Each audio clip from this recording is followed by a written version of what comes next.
back, and hopefully you can hear me.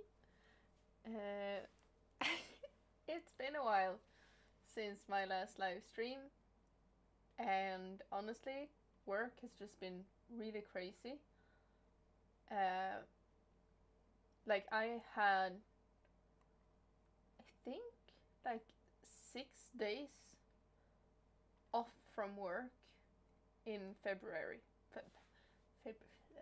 Yeah, you know, the second month of the year. And I honestly didn't really have the energy to write, even less to live stream while writing when I got home from work. I've been basically going to work, going to work, coming home, eating, and falling asleep. I did a few live streams last month, and it's been like 2 weeks, a bit more, since the last one. I have instead been playing video games in the little time I've had. So, yeah, I am excited because now we're going into low season at work, so I will have more days off. And even better is today and tomorrow my fiance is working late, which means I can live stream, because it's really awkward when you live in a small space to live stream when he's just in the room over there. I am already nervous for these live streams, so having someone who might potentially hear me and silently judge me doesn't help the nerves. It doesn't. But yeah, so I will do a few sprints today and tomorrow. And if I say I'm gonna do it tomorrow, I will be forced to do it, so that's good. After that, I have 2 days back to work, and we'll see. I basically just look one day ahead and like, okay, I know when my next work day is. That's about it. So, and as you can tell, I am, stuffed, just like every winter, so.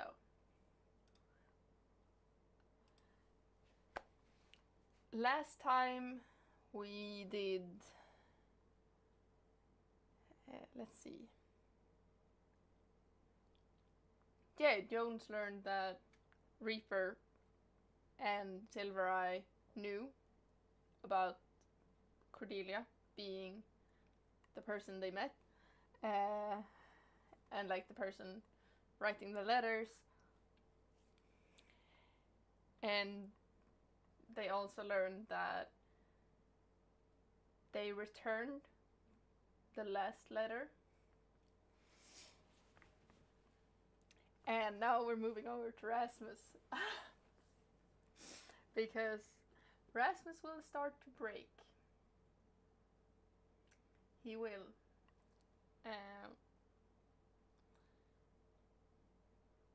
And that is fun. That is really fun. So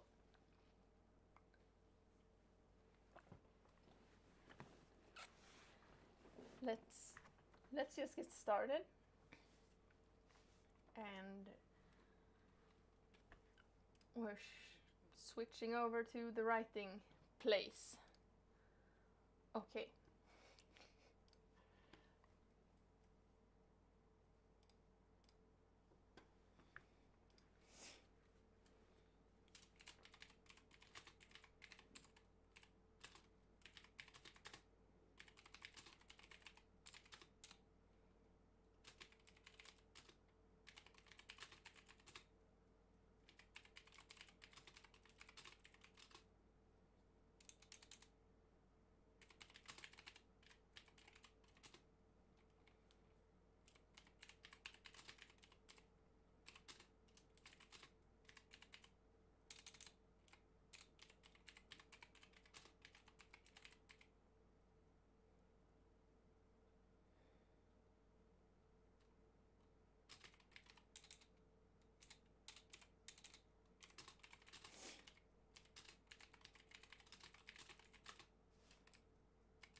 we've done 20 minutes. Oh, okay. So we've gotten maybe halfway through. No, not even halfway through this chapter. But we've gotten through like the first part of this chapter, which is the interaction with the serpent members, and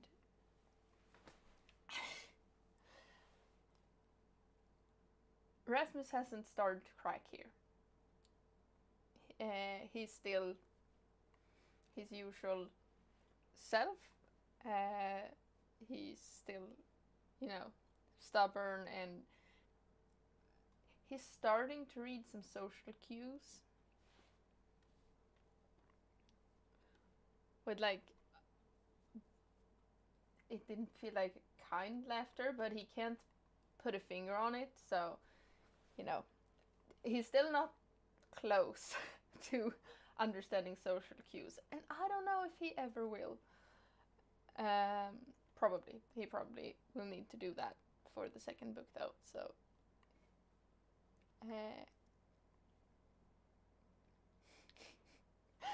But I actually read through this chapter to prepare, like an hour ago or so, and I really laughed at this part right here. I'm gonna double check, see if you can see it. Yeah, my phone that is acting as camera is right in front of that part of the screen, so.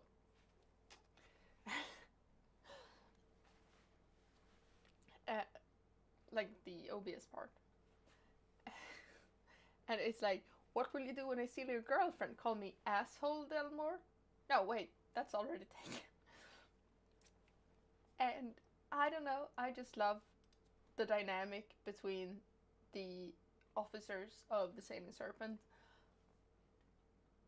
Especially, like, Anthony and Levi has been friends forever. Not forever, but they have studied together and they've been friends for years and years. And they have some history.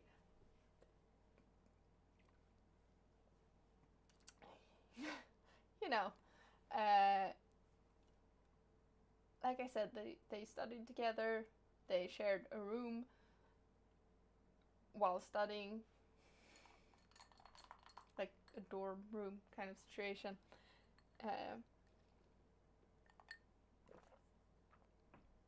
They have seen each other at their worst.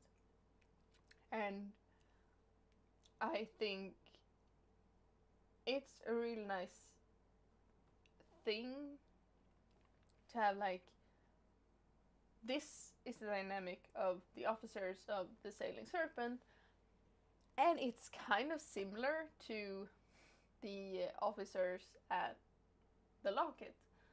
It's kind of like not the same, but it has the same kind of trust. Like between Anthony and Levi, there's a huge amount of trust, and you've seen me at my worst, you know everything about me.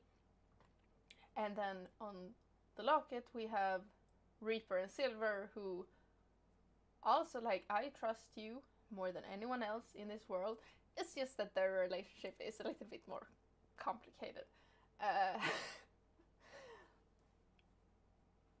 And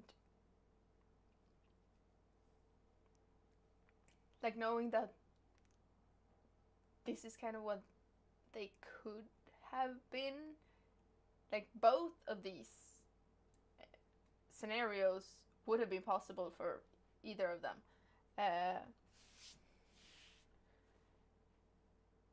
And now Anthony and Levi has a history that would make Reaper faint, probably.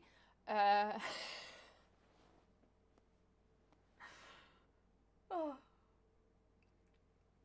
There will also be a really fun part with Reaper when in a few chapters. that I also laughed at because Jones asks Reaper for purposes and it makes sense in the situation.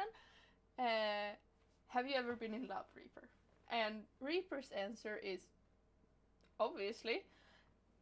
It is not obvious. It is in no way obvious for anyone. Not even for me. And I have seen that. I have written that.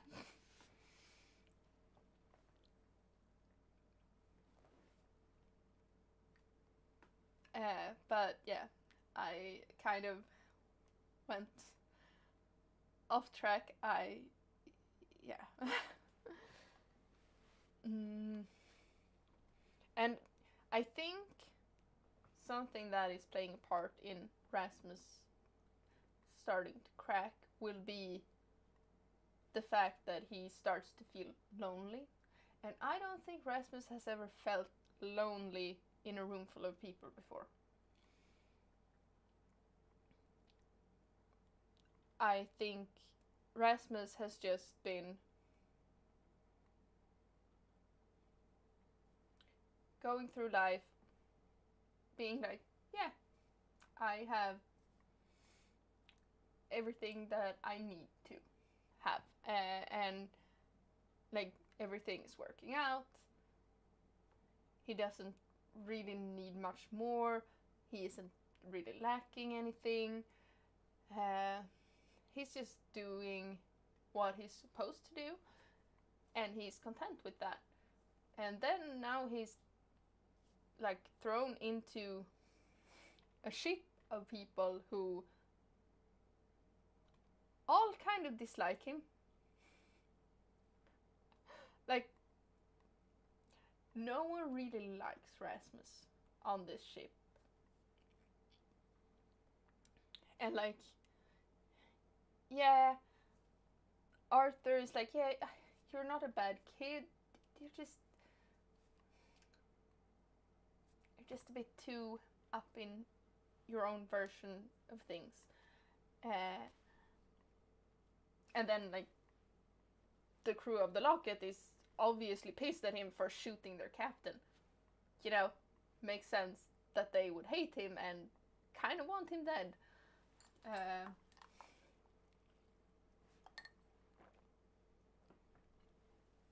But I think it's important for Rasmus to feel this, like this loneliness, that he is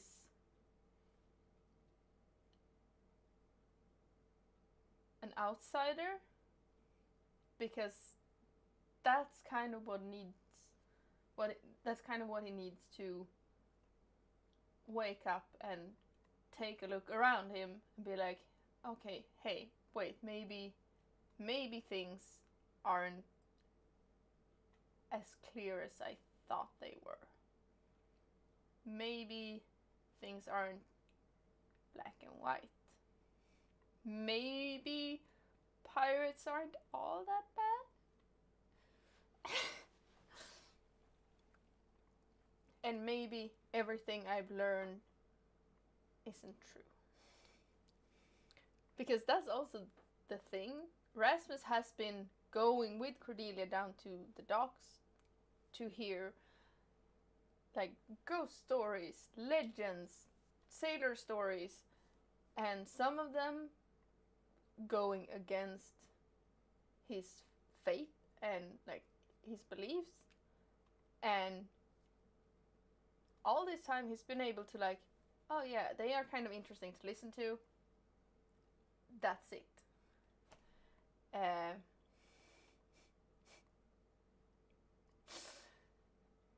You know, he will kind of have to face that too. And like, oh, the Exions are this kind of great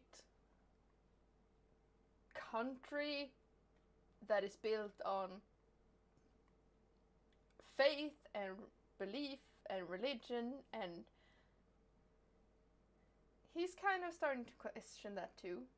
Like, he will need to start to question that too, because he is living with former slaves.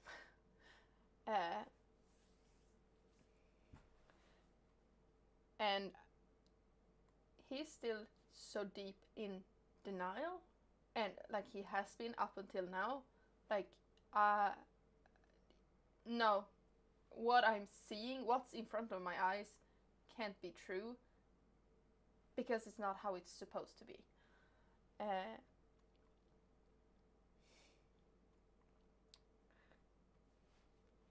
But, you know, he will have to wake up. And a big thing in why, like a big reason, because at the beginning of this chapter I had made a note to myself, like, does Rasmus need to be a point of view character?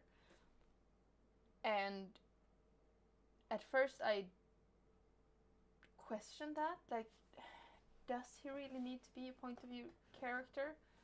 Because he's annoying, and he's kind of against everything all the other main characters stand for and aim for. But, and like, I was scared because I found him annoying to read, and I was like, will people find him annoying to read instead of like he's adding something? So that is like something I am focusing on in the rewrite, to make sure that Rasmus adds to the story. And also, like, a big part is he will play a big part in the sequel. So like, I also need to make him relevant in the story, so we know him enough to want to read him in the sequel. But I started to realize that yes, Rasmus is there to give a fresh perspective on what's happening, because like, there will come a point when they're like, okay, we need to go up against a goddess to save Cordelia. And everyone else is just like, yeah, we're going. No questions asked. Like, they are a bit worried, of course, and like, what the hell are we doing? But, you know, we're doing it for her. Rasmus is there asking questions, like, but wouldn't it be bad to piss off a goddess? Like, what if we doom the world?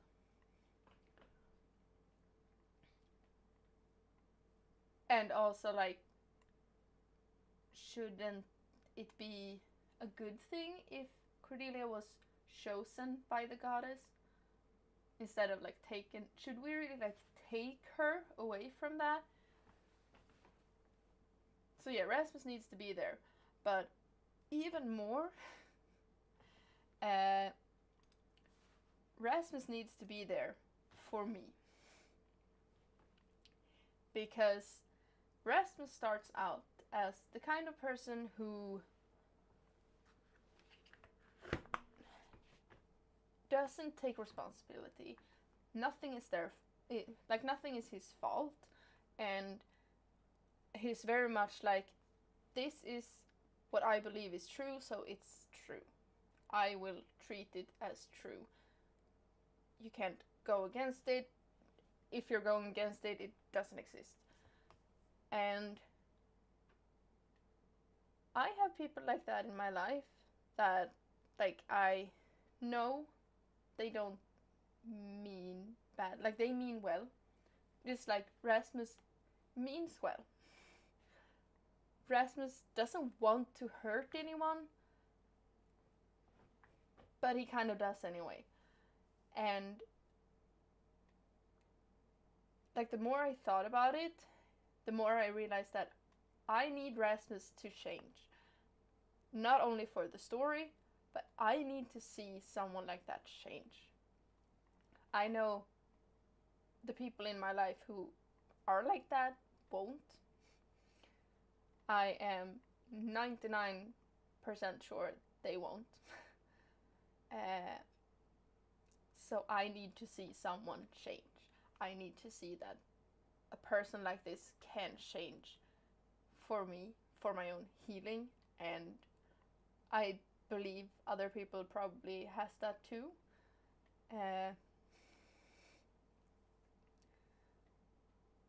And also, like,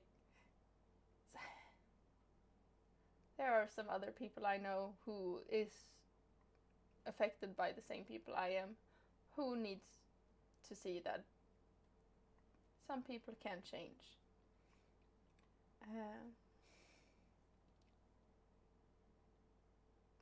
And that has changed a lot, like the way I view Rasmus and like how I want him to be portrayed, because he starts out annoying.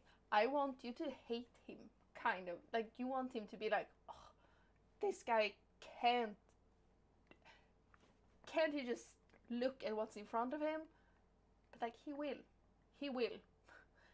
And he's probably one of the people going through the biggest change over like the course of Wrapped in Ocean.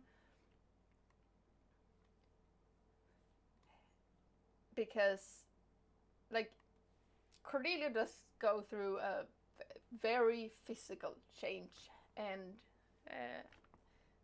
I will need to make sure she goes through a lot more. And like Jones has to deal with a lot of things as well that will be resolved, but none of the other people, or like all of their things, are things that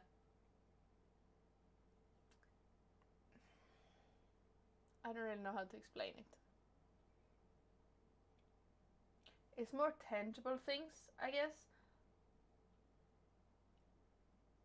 They have a hard time easier to be like, okay, this will need to change and the situation will change them. Rasmus could very well have kept like his blindfold on and kept ignoring everything that has been in front of him.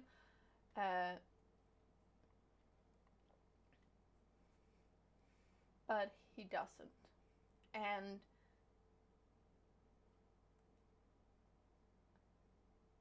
I really enjoy seeing him crack as well.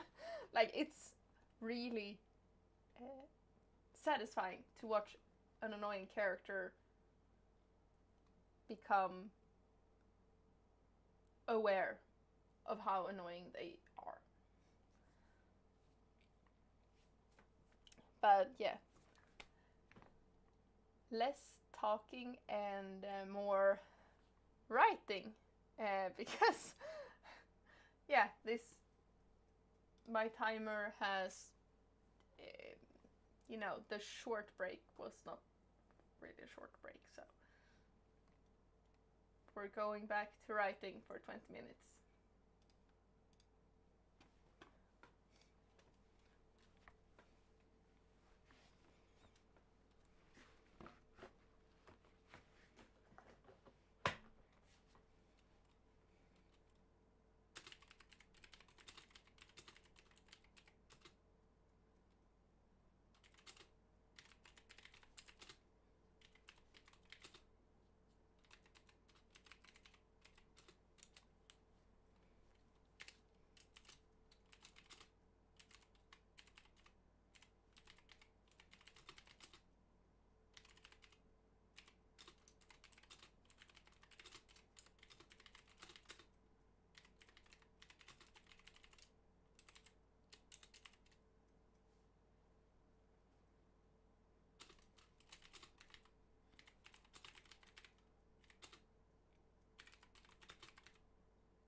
Mm-hmm.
if anyone knows how much I keep things in for me, it's you.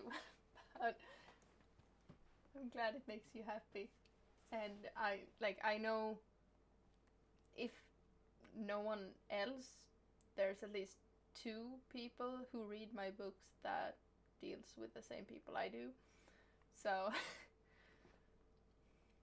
but I hope it will, bring comfort to other people too. And see that it's possible if they just want to.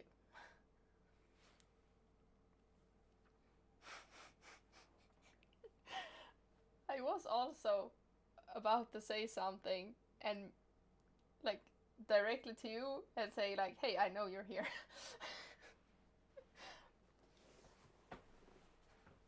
It's a little bit of hope, absolutely.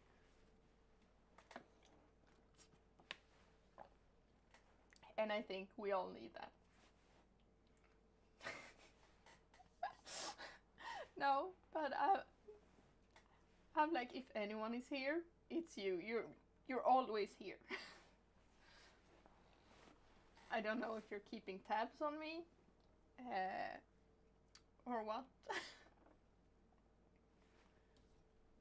But I'm really glad that you're here. It makes me really happy. And I feel less alone while doing this when you're here.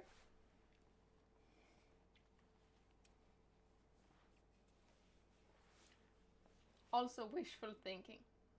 Maybe.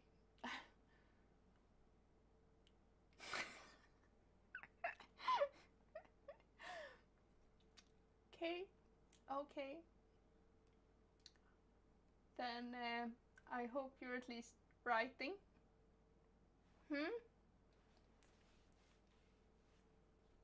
Or, taking care of the dogs. Both of those things are acceptable.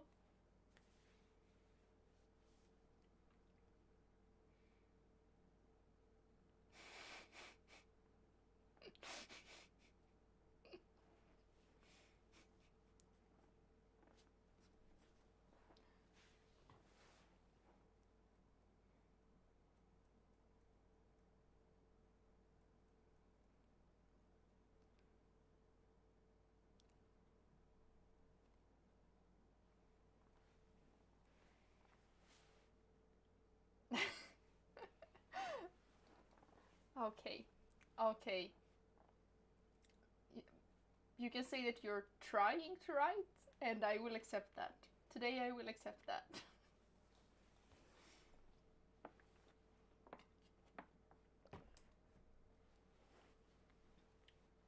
Tomorrow, though, I don't know. Then you will have to write. Because I will need your words.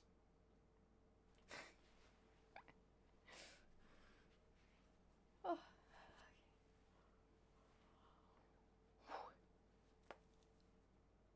I'm not even done with this chapter. I still have 3 pages left, so the same amount. One. Okay, I am willing to listen to bribes.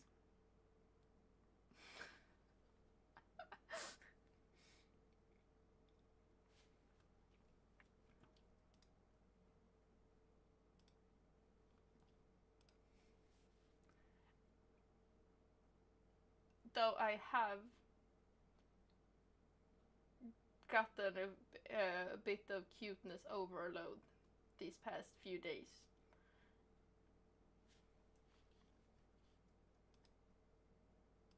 Because you're not the only one supplying me with cute pictures.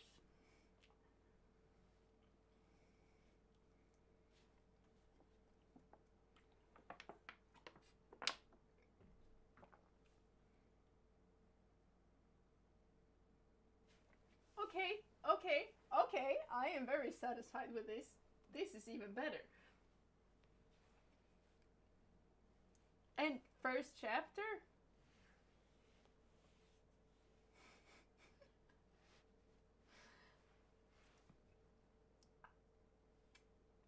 I'm not sure why completely is in all caps.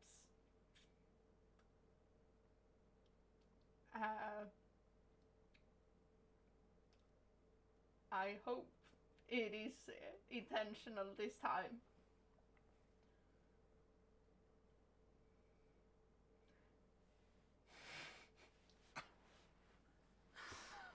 Oh.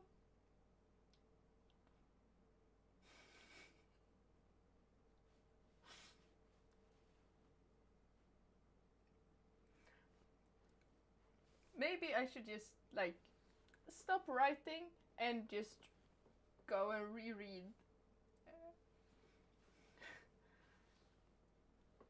your book.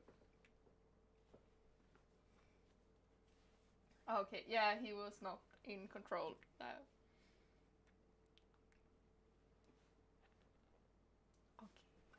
Okay.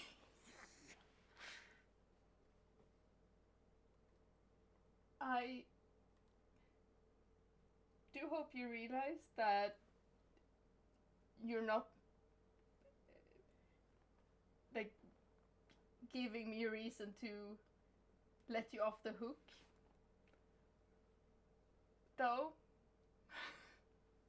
I was fine with you trying to write today. Now I just need you to finish this thing and feed me.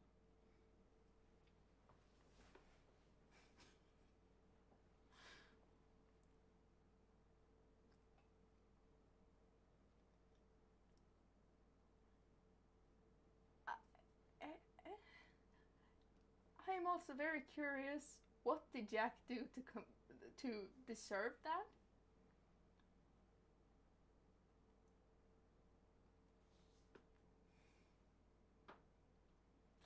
Okay, okay, okay.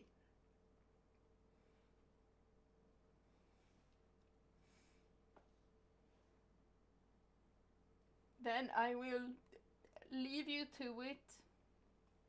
Just letting you know, I am here, waiting to be served.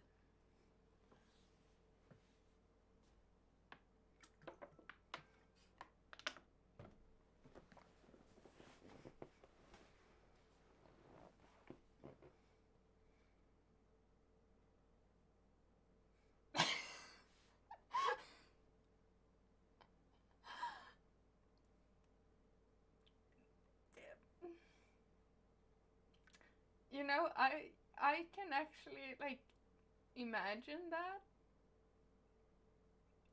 and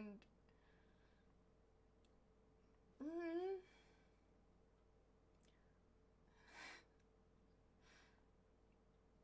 and I still feel like it's deserved because Mac can do no wrong.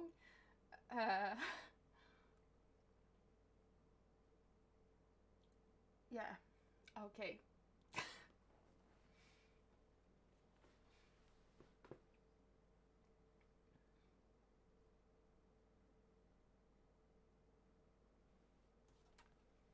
See? See? I do believe I would say it was deserved if he, like, took a breath that was too loud near Mac and pissed him off. Like, that could be fair.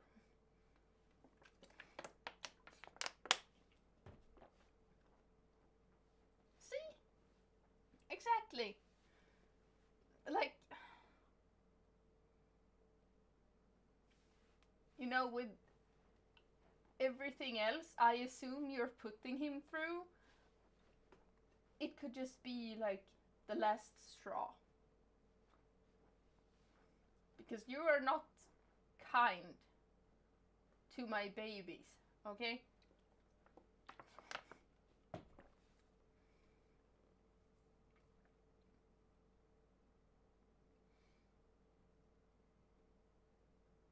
Not a single one of them.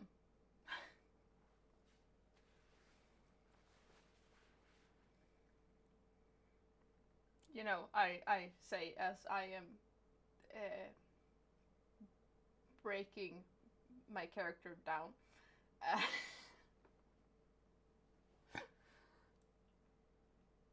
But yeah, no, I have control here. I don't have control over what you do to the characters that I am obsessing over, so it's worse.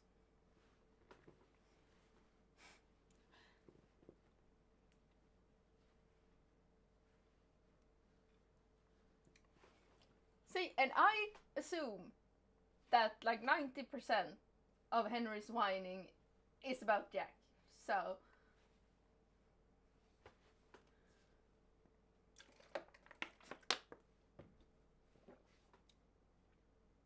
you had the whole first book to traumatize Mac.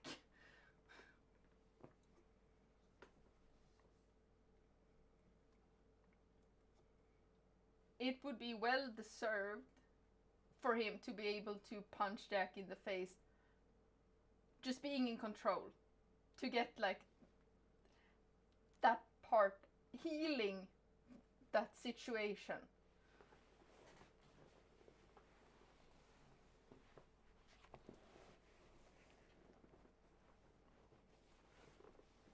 Because I don't know who was more traumatized by that.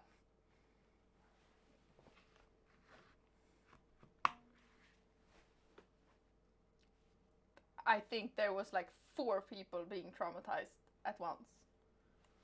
One of them being me.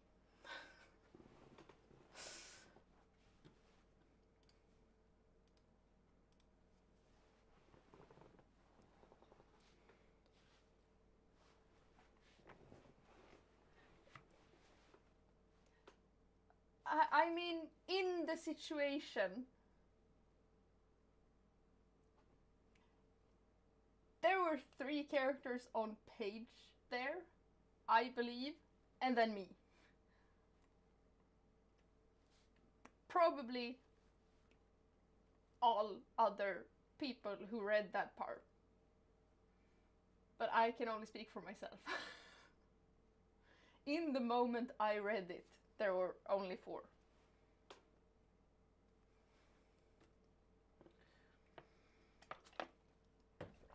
I am terrified of your words.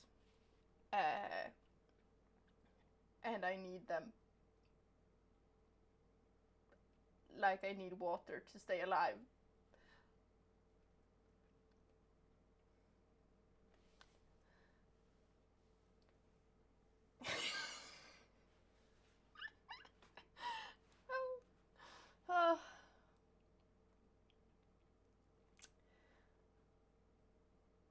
Yeah, I will come to you when I need to be healed and ask for dog pictures. I think that's how you're equaling things out. You're evening things out by like, okay, here's trauma, here's dog pictures to push that trauma down, and now we're fine.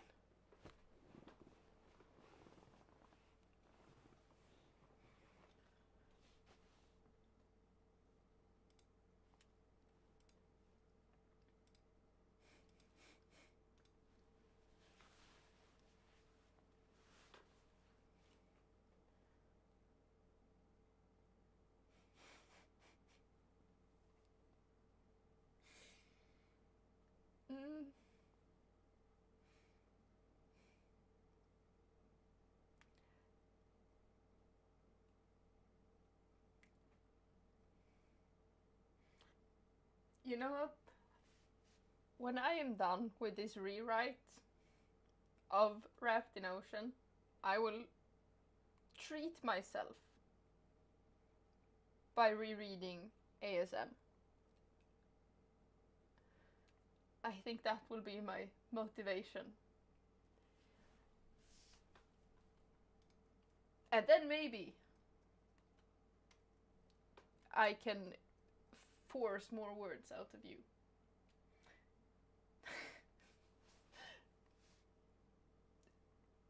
would you call it fresh trauma if it's a reread? Or is it just reopening the wounds?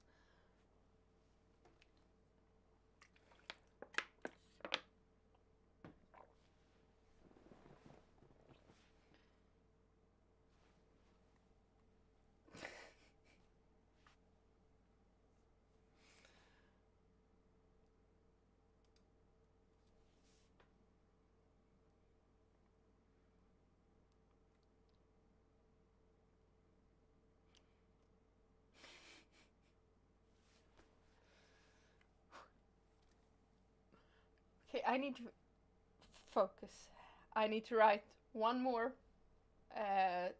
writing session so I get this chapter done.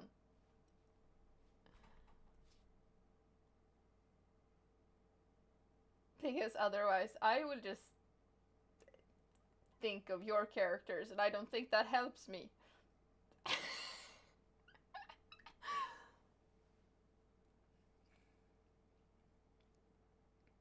Like, I believe Mac would definitely punch Rasmus in the face.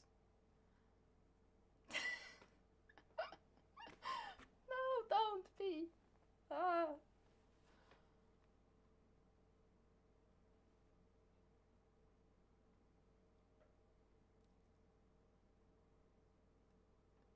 And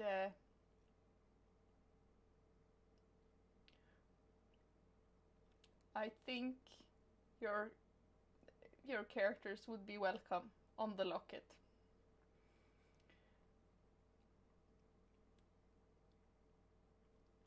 I think even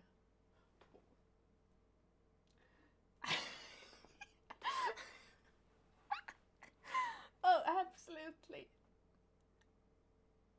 Absolutely.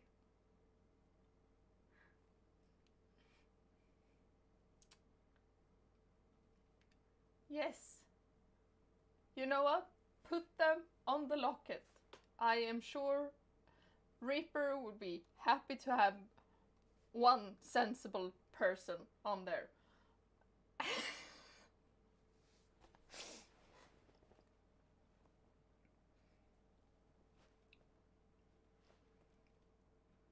I think he would probably look it back and be like, okay, you're allowed to be here, and then just let him be.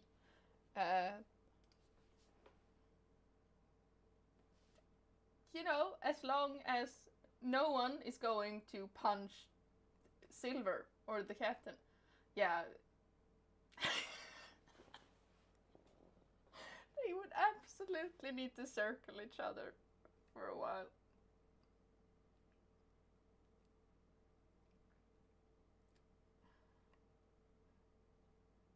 And I'm not sure if it would be like circling and then like, oh, okay, we're getting along. Or if it would be like circling, confrontation of some sort, and then they get along.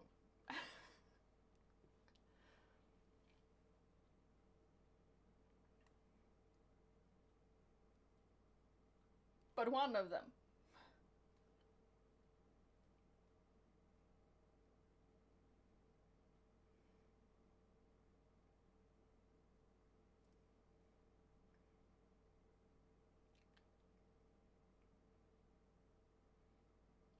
And then I imagine, like, if someone would go after anyone either of them care about, they would have, like, double trouble.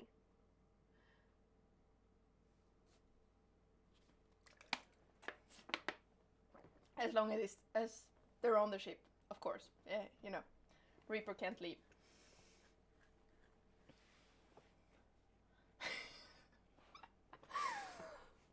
Oh.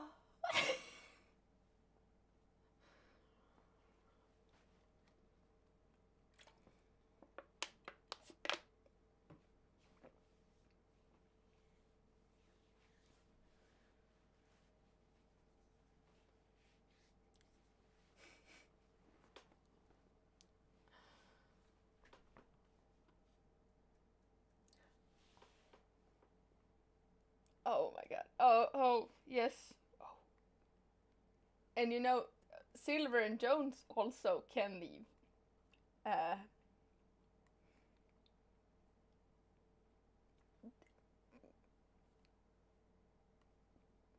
probably. Silver can probably leave even later, but I am like imagining this as a movie right now. It would be the best movie I've ever seen, I think.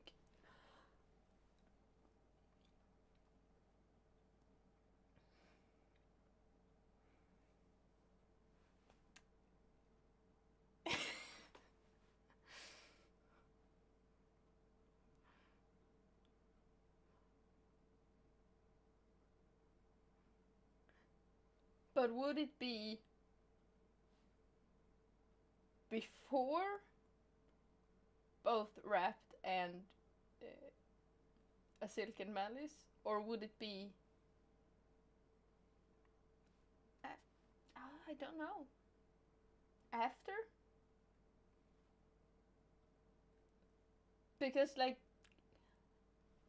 Silver will have some overpoweredness after Wrapped in Ocean. Like, he's strong and a good fighter before, but...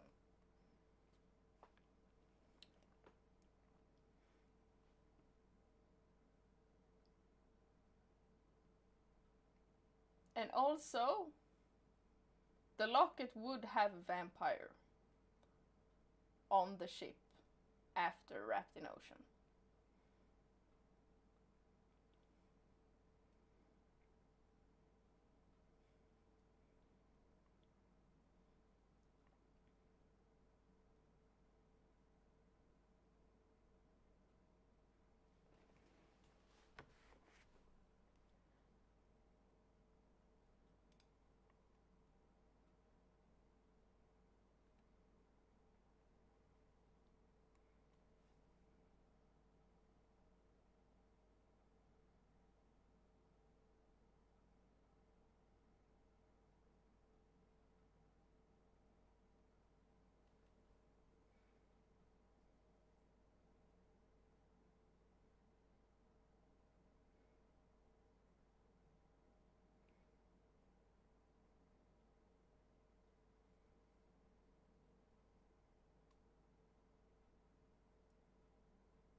Okay,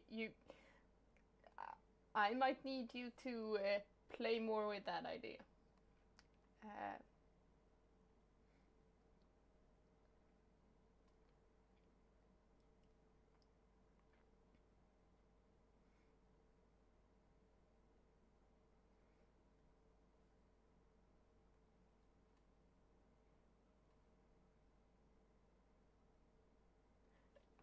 Every single idea you have, okay? All of your ideas. But right now, I was talking about the idea of all three of them going back. You know, the one you mentioned.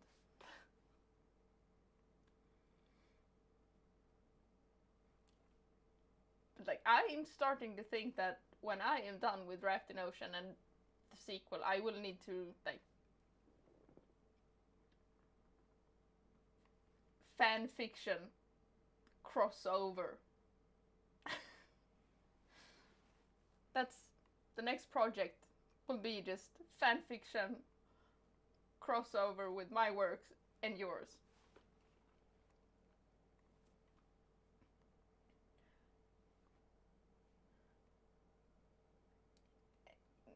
Yes, I want all of the AU files. That would be so fun.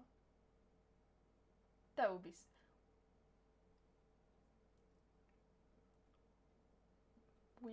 We should do that together when this is done. I think. If not, just for our own sakes, because that would be fun. And I also know, in those files you have, there is the cat one. And I am still not over that. the one I know about.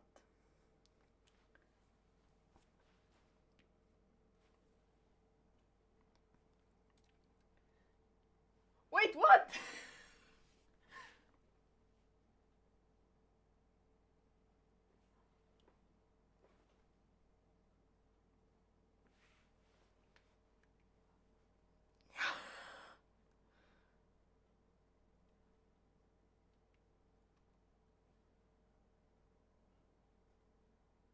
Oh my god. Okay, I love that. I love that.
Oh.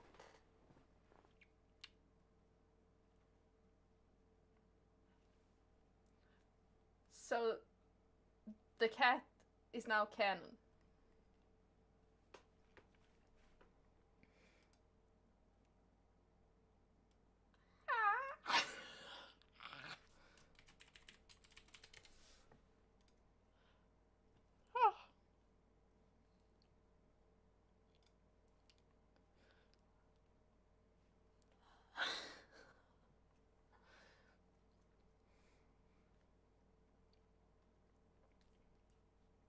No, I have hopes now that Mac can get some nice things.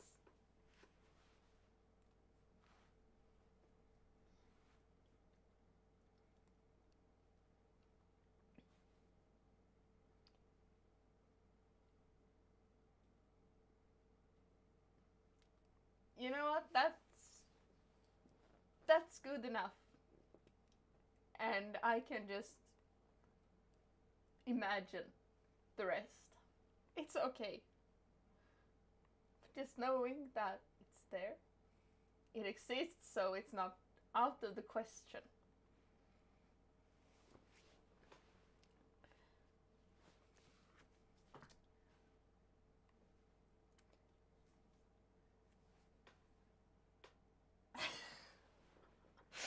Oh yeah, I do know the rules.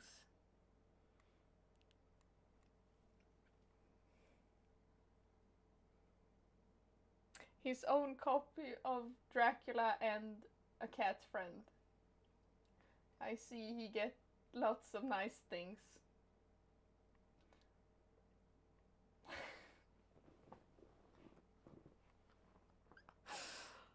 Oh.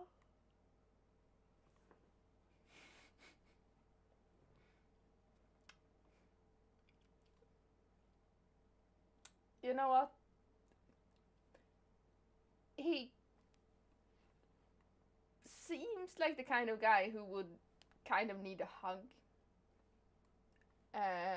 Like multiple hugs. But you know what? Fair. And he also gets to punch Jack in the face, which like honestly feels like he has wanted to do for a while without reason.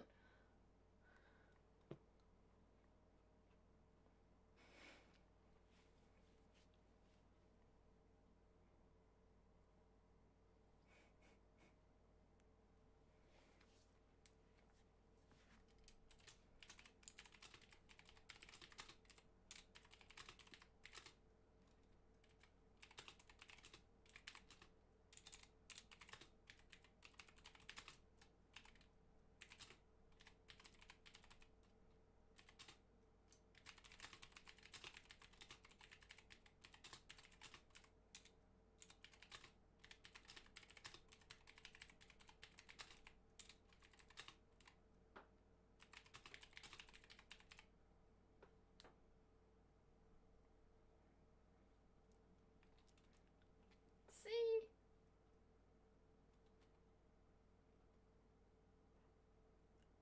I was about to say, like, oh, now all he needs is, you know,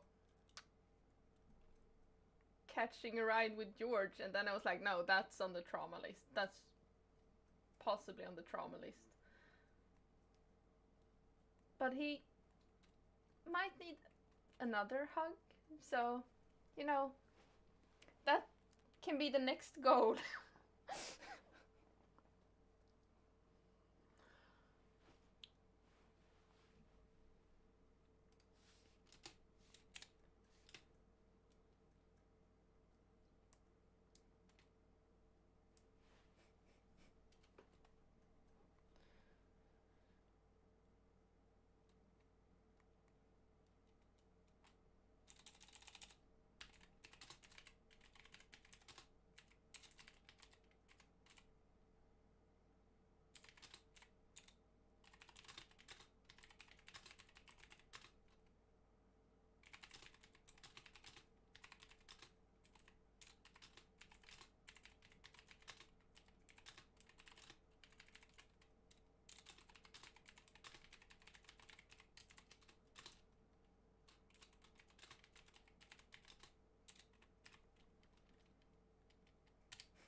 Then I will be overjoyed. More hugs.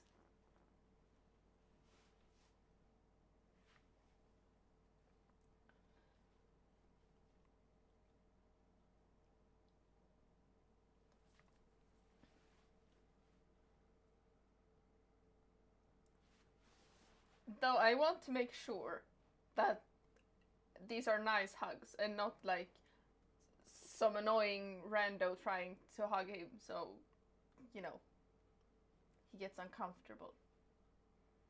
We need good hugs.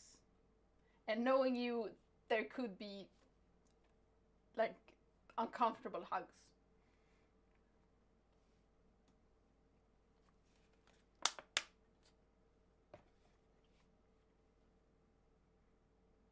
Just to add to the trauma.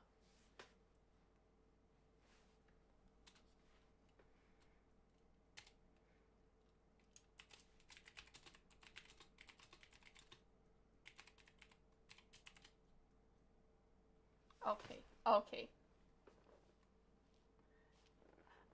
I don't know. There could be some stupid people out there with like no regards for their own lives. You know, like me.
I also think children would dare. Just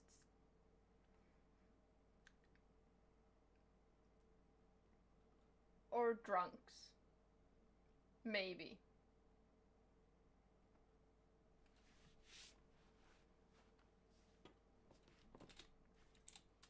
And I don't really think Mac would like drunk hugs.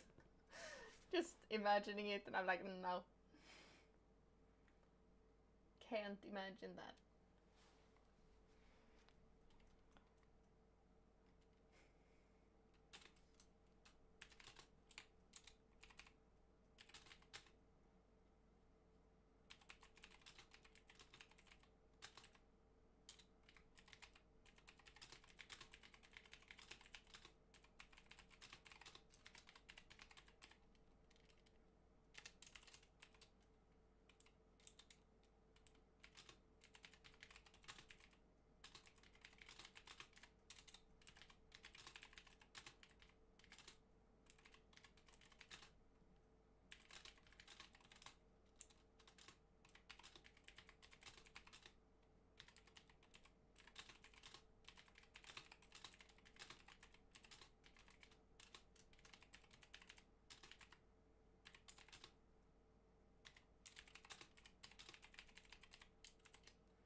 But does he really dislike her hugging him? Or like children in general? Or is he just pretending to?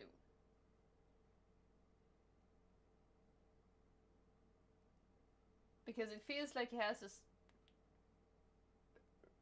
like really big soft spot, so it would be like, I will do this for you, I will not hate it. or dislike it, but like I wouldn't seek it out. Or am I wrong?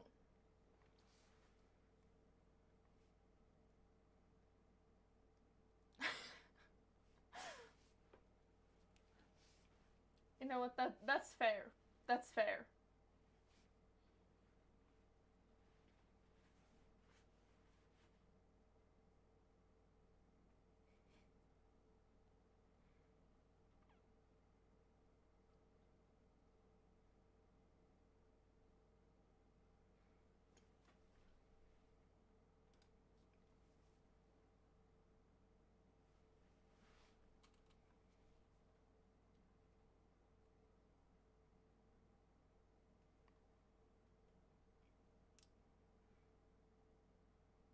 Okay.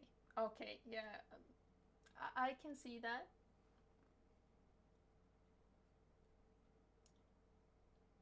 And like I could see him keeping up the act that it bothers him too. Actually.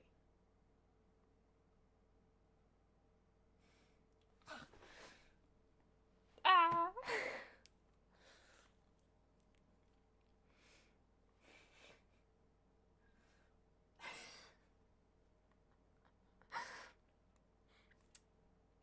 You know what? There's all the proof you need that him and Reaper would really get along.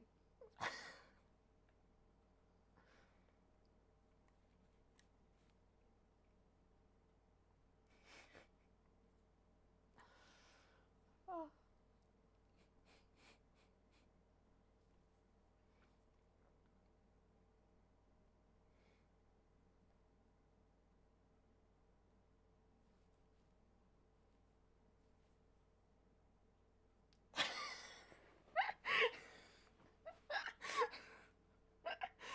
Oh no! Don't bother her. I mean, I'm glad you're laughing and having fun, but you know, don't bother the rulers of the household.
Oh, oh no, and I don't have the heart to stop them and tell you to ignore them.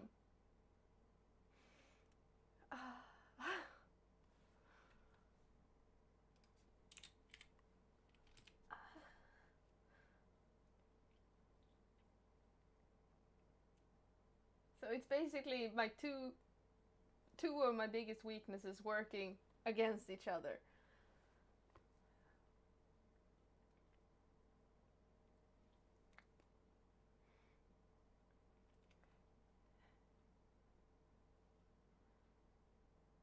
I can't even be mad at them. Oh. I will need to wait.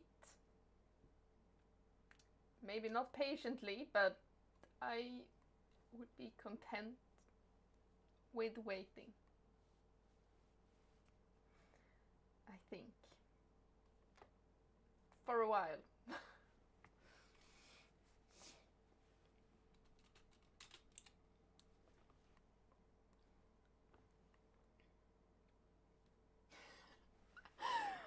Oh. Okay, maybe this will be my plan. I will distract them and lock you in a room to write. Maybe that's the plan.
Okay, I think I am done with this chapter. I didn't even do the sprint. I've just been typing.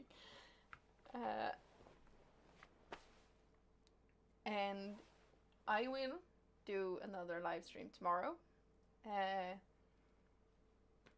Because I have the opportunity. I have the day off, and you know, my fiance is working late, which, you know, it's a bit annoying when you only have one car and he's working until midnight, and then I have to get up in the morning the day after, but you know, it's okay.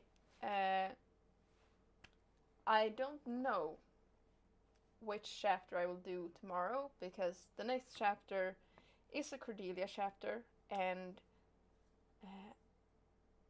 I skipped her last chapter because I feel like I really need to go over her chapters and see what she is bringing to the table, because she's supposed to be a main character and she's not really feeling like a main character.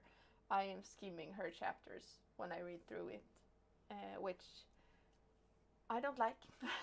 I don't like that. But otherwise, it will be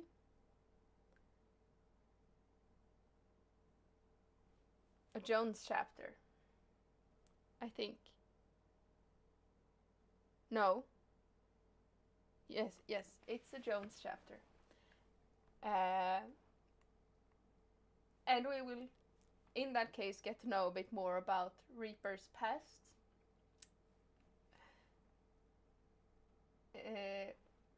You know, not really more than, yeah, he's obviously been in love before. But yeah. So we'll see tomorrow. But until then, thank you so much for watching. Have a nice adventure, and I hope to see you next time. Bye!